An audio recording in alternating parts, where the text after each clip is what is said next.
没有最难这个真的。从事这个行业20年吧，应该算是我们写的最难的剧本。对，平均稿量好像是7稿到8稿。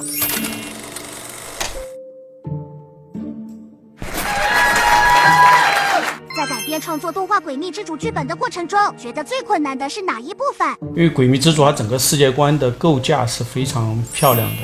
它里面有很多重要的信息，它是一点一点铺过去的，但是它有时候它跟那个人物的成长线并不是完全一致的。如果你去讲人物的成长线，你可能就会要舍去一些世界观的叙述。我们在这个过程中间就涉及到非常多的取舍的讨论，然后你就会去拉通整部书，或者说后面更长的剧情去看这段剧情的取舍。就它保留的方式也有很多种，有的是你在台词上面可以去保留，还是你用画面的方式去保留它。就是在这上面我们花了很多的时间去讨论。剧情取舍遵循的原则，可以给大家分享一下吗？肯定还是尊重原著的，看改编能不能体现原著的一些世界观呐、还有它的情感。除了取舍的难题，创作思路上还有什么难题？累积我们梳理完结构，梳理完要讲述的内容，梳理完主线过后，它其实还需要一个破题点，就是怎么引导观众从这一集的角度顺畅的把故事看下去。因为讲述上面它有几点难度。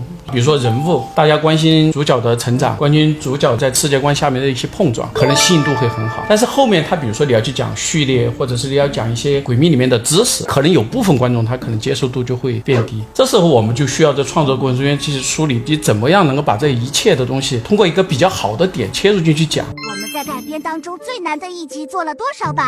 我还是那句话，没有最难这个真的。其实很多集我们基本上都是8稿以上吧，多的是更多。我们平均稿量好像是7稿到8稿。那我们的编剧团队有多少人呢？我，然后还有熊导，我们3个人，常常就我们3个人。对我觉得这种碰撞是很好的，思维碰撞嘛，就是很多新的解题思路，比较好的台词和比较好的点，都是在焦头烂额的碰撞中去碰撞出来的。我常常和刘总还有熊导，我们常常说，我们还是被敏感女神护佑的。剧本创作过程中跟原作者乌贼老师有什么样的互动？我们比较频繁的在交流，比如说我们怎么去规划这13集每一集的内容，讲述的重点，每一集的剧本完成过后，也还是有比较密切的交流。我们在这个交流的过程中也很兴奋的点，就是乌贼老师在这方面的专业度超乎我们的想象，就感觉他是一个对编剧、对影视的表现，他是非常有自己专业的理解的。然后他也能指出我们一些在过程中间我们更多的是偏向于影视的表现，但是他在世界观上面他更严谨的一面，他毕竟是世界的塑造者，他的理解是更深层次的。